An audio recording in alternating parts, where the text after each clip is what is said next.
Je m'appelle Johan Verstraat, je travaille à Protos dans la section Nord, le département Nord. Et là, je suis responsable pour l'éducation, la sensibilisation de la partie Flandre. Pourquoi on fait la référence l'or bleu et l'eau? Parce que l'eau devient de plus en plus rare. Mais la référence provient du fait qu'on gagne de l'argent avec l'eau. On fait la référence avec le pétrole.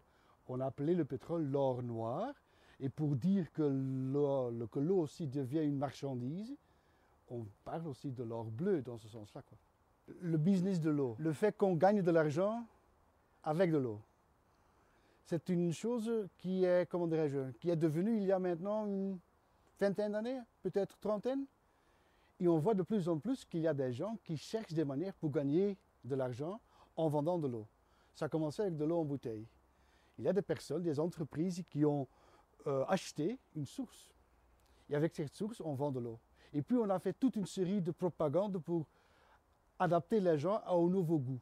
Et c'est une manière pour gagner de l'argent avec l'eau, parce que maintenant, la majorité des personnes disent l'eau du robinet, bon, je n'aime pas tellement, il y a quand même un goût à cal, il y a quand même un goût à ça, à ça, à ça. On invente pas mal de choses pour dire, je n'aime pas cette eau. Une autre chose, c'est donc avoir des conduites de l'eau. Ça pose aussi de l'argent, ça coûte aussi de l'argent. L'eau tombe de l'air, l'eau est gratuite, mais dès le moment qu'on a besoin des tubes, il faut payer pour ces tubes, c'est pas gratuit ça. À première vue, première réaction, il n'y a pas de propriétaire de l'eau, ça c'est clair. Pour moi, il y a des problèmes quand une usine, une fabrique utilise l'eau qui se trouve dans le sous-sol. Parce que bon, moi aussi, j'ai droit à cette eau-là. Et pour moi, bon, quand j'utilise le mot droit, c'est aussi pour dire que l'eau est un droit plus qu'une marchandise, plus qu'un bien de consommation, quoi. Ça peut arriver qu'il y a plusieurs utilisateurs de l'eau dans un même point d'eau. Et souvent, ça donne des problèmes. Si on pense à la Meuse, la Meuse commence en France, termine aux Pays-Bas. Mais bon, ce sont les Hollandais qui disent toujours, mais bon, c'est à nous de nettoyer cette eau-là. D'où vient cette eau? C'est pas normal. Là, il y a aussi une discussion entre les Pays-Bas, la France et la Belgique. Mais pour répondre aux différents conflits qui existent et qui vont encore surmonter de plus en plus, parce que bon, il ne faut pas oublier que nous sommes maintenant dans une phase critique sur le plan écologique.